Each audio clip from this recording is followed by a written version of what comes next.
What it do? Welcome to another episode of Real Mature. It's a show we make about things you do when you grow up. And one of the things you do when you grow up is you get to know your family in a different way. So we have 3 different videos we made about people getting to know their families. And the first one kind of starts with me, so that's why there's like no one else here, but usually there's like another person. So we're just gonna get into it. You guys ready? You ready, Jenny? You ready? Boom, let's do it.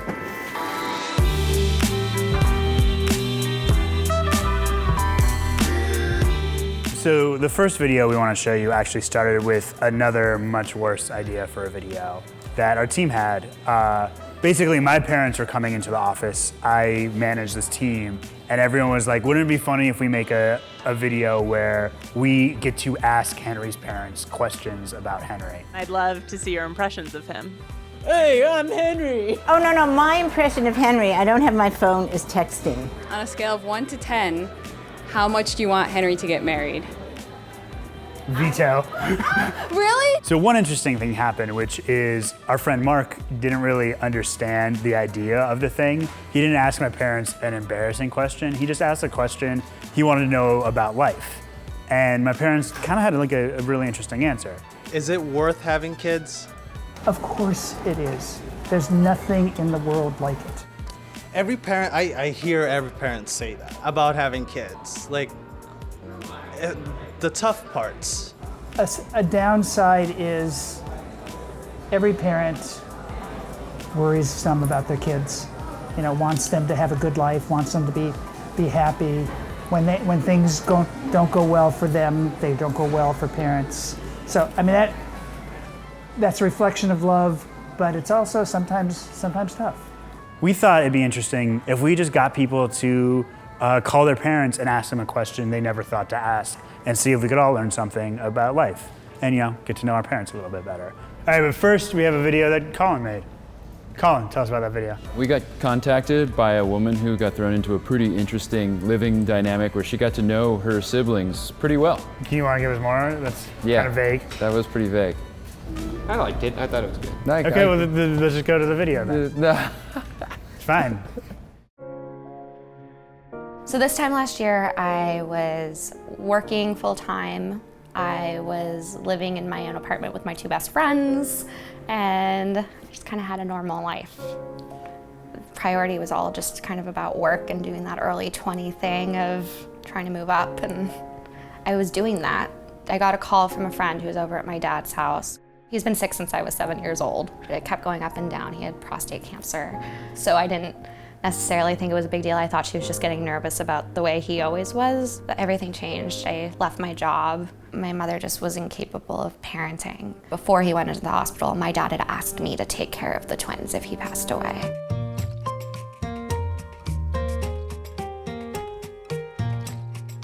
Nobody that I know is being raised by their sisters, which I guess is pretty cool.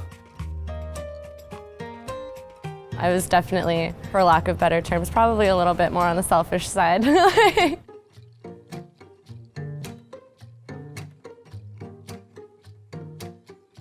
Charlotte had actually moved home to save up money to travel around the world. And so now I'm sharing a room with a 15-year-old girl, and it's different. So obviously in this day and age, if you're faced with a problem, the first thing you do is Google, and there was nothing there. I think that's actually why Izzy started doing the blog also, because she couldn't find anything online. Just talk about what we're doing, so next time someone else goes through this, there's something to reach out to and something to read about, at least the daily experience of it all. It's cool. It's cool that it's actually, within a matter of months, it's helping people. Normally we're on the same page about everything, and we're really good at when the twins ask for something big that we know they're gonna hold us to, we'll say, oh, I have to talk to Charlotte first, or she'll say, oh, I have to talk to Isabel first, and as long as we do that, we're fine.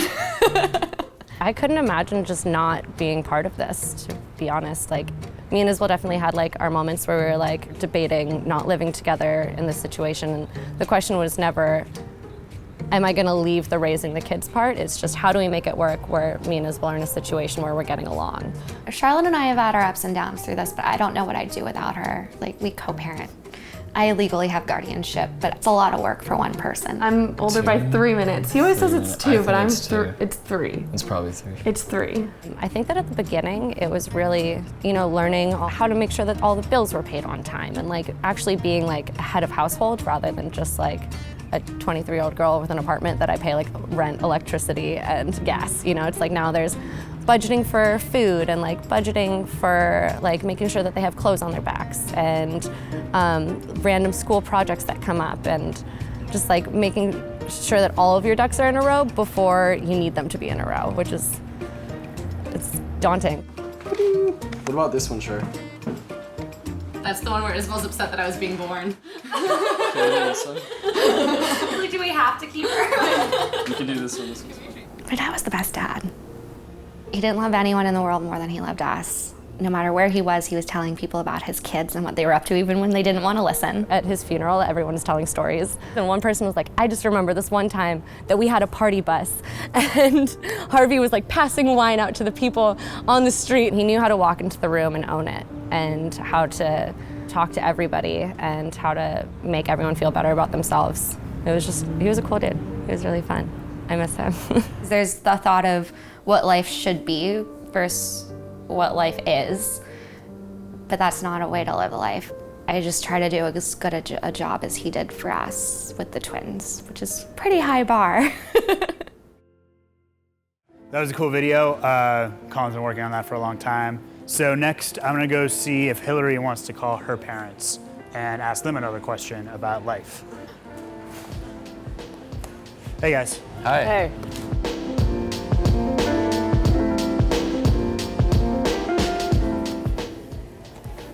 Colin, Hillary's mom, you guys. Very anti being in videos. I am. This is Henry. Hi, nice to meet you, Miss Hi, Lee. Henry. Do you want to switch we flip the phone so it's sideways? Okay. Yeah, perfect. Yeah. So, Sort of. so we're doing this thing where we're having people just call their parents and ask them questions that they normally wouldn't ask. And Hillary has a question which we picked out for her, which she's gonna ask you, and then we just love to hear your answer. Okay. Okay. How do you think you were different from me when you were my age? Well, I was much more conservative, much more concerned about pleasing other people than myself, doing the right thing. And I was a lot straighter then. And that's it. Do you wish you had been more like Hillary is now when you were her age? I would love to be like Hillary in every possible way. She's my idol, and I'm very, very proud to be her mother. Aww. Thanks, Mom. Cool, that's it. That's all I Love got. you. I guess you've heard enough from me. Yeah, that was wonderful. Thank you so much for doing this. Good, well, maybe you won't call me for any more of these videos in that case. Love you. Ciao, Bella. Bye. So the next video is a video that Jenny made about getting to know her family. Jenny, what was your video about? Well, I'm Cuban, my whole family's Cuban, and my grandfather, along with my family, came to the States about 60 years ago, and this is about finding something that was once lost. Viva Cuba. Yeah. We have two ladies from Miami here to tell us a little bit about Cuban food. Dimitri and I. I'm just an idiot. I don't know I'm an anything. idiot. Dimitri's an idiot. We have never really experienced Cuban food. We don't know what the hell's going on here. I'm gonna eat off all of your plates if that's all right. Yeah, of course. Allie, have you ever been to Cuba? I have not. And you have also not been to Cuba. Some of my family members are planning a trip in the not too distant future, so it's possible. Things are changing. It's definitely something I've wanted to do all my life.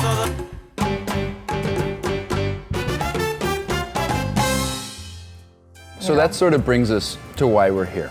A couple of weeks ago, Jenny and I were on a shoot together for a video I was making about meeting my neighbors. And while we were stuck in traffic and just chatting, Jenny mentioned to me that her grandfather used to be a painter and that all of his paintings were somewhere in Cuba and they had no idea where. The local movie theaters would hire him to draw like Clark Gable and John Wayne and all these like famous American stars. They had to leave every single one with different neighbors and family members scattered about Cuba. And he's been gone since 1959, 58. Yeah, since he took that Peter Pan flight. And now he's 93? About to be 93 in August, yes. So when he got to America, what happened then? He gave up painting. They weren't in a good position in Cuba, so it was a much worse situation in Miami. One of my cousins from Cuba, she got a Facebook account, and we just started talking, found out that one of our neighbors kept probably the painting that meant the most to my grandfather. ¿Y cuántos años hace que tiene el cuadro en su poder aquí en la casa? Un promedio de 50 años. ¿Y cómo fue que conoció al pintor que lo hizo? Bueno, fuéramos vecinos aquí al lado. Entonces, cuando ellos decidieron irse para Estados Unidos, dice que me iba a dejar el cuadro a nosotros porque éramos los vecinos más cercanos. Además, nos llevamos siempre, todos los días nos llevamos muy bien. Y entonces dice que mis manos se iban aquí vino un amigo mío que se dedica a la venta y compra de cuadros antiguos, lámparas, estaba haciendo el cuento a ella, y me ofreció $60 por él. Y le dije, no, yo lo vendo porque eso para mí no tiene precio, porque es un regalo de un amigo que tuvo el aquel, dejamos lo mismo, dejarse a otra persona, pero a mí porque sabía que lo iba a cuidar en el futuro. Y inclusive ahí está 50 años, ahí está todavía en el mismo lugar que los dos. Imagine, they haven't talked to him in years. Like the last time they saw him, he was like 26, like our age, you know? Do you guys have any questions at this point? No, I mean, this is incredible. I'm just like sort of like in awe right now. Yeah, I'm riveted. Like, Yeah. It turns out that he drew this apparently when he was 17 years old. It was one of his first paintings. He's 93 now, so that's like late 30s. We have cousins that moved to Miami from Cuba about 5 years ago, but they still travel frequently to Cuba. When we found out that the painting was still in existence, we talked to him and he's like, well, I'm going to a wedding. He was very nervous about still trying to take that through the airport Because it's with still the frame. like smuggling now. Yes. Yeah. And he rolled it up and put it into a duffel bag. But then some funny things happened. Mm-hmm. There's more? This Yeah. is when it gets weird. Just that short trip from Cuba to Miami, it broke into pieces. oh my It was a jigsaw puzzle. My closest, my bestest friend, I said, can you put this together? Like, he did it in like about 3 days, and there's that painting like on the table, and there were still pieces missing, like little scraps, or like, oh, that's the end of I'm the. so nervous. That's the end of the tail, or that's the corner of this, and.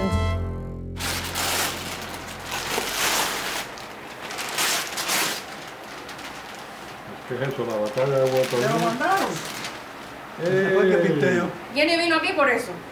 El que iba a entrevistar era a ti. Porque te emocionado, mami. So the green house, esta porque ella dice que le hizo un otro piso, debe ser esta de abajo. Le hicieron arriba, so debe ser esta la casa de nosotros. My grandfather is he keeps his emotions to himself, and he was, you know, more quiet, but you can just read it off of him. 2, 3, smile for me. I love it. He was just more floored than anything. I'm like, my heart is pounding. Is it okay right now? Where is the painting right now? It's hanging in my grandparents' house. For your grandfather, this was something that his grandchild did, that now like another generation is still connected to Cuba and is still connected to that root. I think that's really powerful. Hey, and if anything changes over the next couple of years, Cuba may be a place you can go visit and see if you can find some more of his paintings. Did you guys enjoy your food? I'm not done yet. Oh yeah, you've been so gabbing. You got all this food. We're in the clean plate club over here. Come on, Jenny, eat up. So now we're here with Curly. Hey. And Curly is going to call his mom. We just pulled him out of the kitchen. Yeah. Hi. What's up? That's my little nephew. I have a question for you. Hi. Oh, this is my coworker. All right, Mom. What is something you would change about the way you raised me? Nothing. Nothing? Aww. Everything I did for you everything is excellent. Aw, thanks, Mom. All right, one more question. How do you think love changes over decades? Well, I've been changing. It changed a lot. You know, I mean, I've been married with my husband for 33 years. Now, you know, you get married for 1 day and 2 days you divorce. My mom's a big fan of Kim Kardashian. What's the secret? What did you guys do? What's the secret? Well, Yeah. you know, I mean, I love him now like I met him yesterday. That's sweet, Mom. Yeah. Alrighty, Mom. That was great. Thanks you so Mom. much. Bye, Noah. Bye, I love you. Bye, Mom. Love you too. Bye-bye. Bye. Cool, All that was right. beautiful. Thanks. I mean, do you wish you talked to your mom? Will ask questions like that more often? Oh yeah, my mom and I have like I'm super tight with my dad, but me and my mom are like a little different. Think about that, everyone. Think about the questions you wish you could ask your parents, and then maybe just ask them. Yeah, I agree Call them with up that. and ask. Call them and ask. It's good for your grandparents too. I do that with my grandma actually. Yeah, if your grandparents are still with you, don't take that for granted. And with that, we'll end this episode of Real Mature. What'd it do? Yay. Say what it do. What'd it do? What'd it do? You guys say what it do too. What it do? What'd it do?